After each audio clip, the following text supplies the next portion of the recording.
Kabit pinutol ang hotdog ng kanyang nobyo.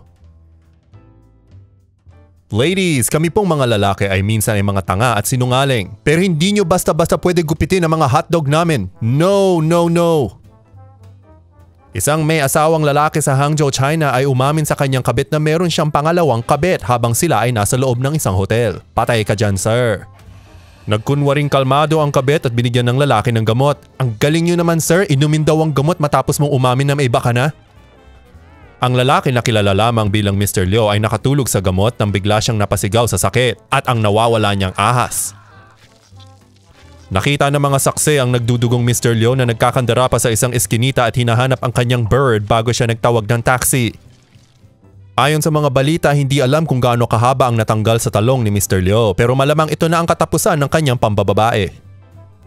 Nakuha ng CCTV ang kabit na umalis sa hotel na may dalang gunting o kutsilyo na malamang ay ginamit niya sa paggupit.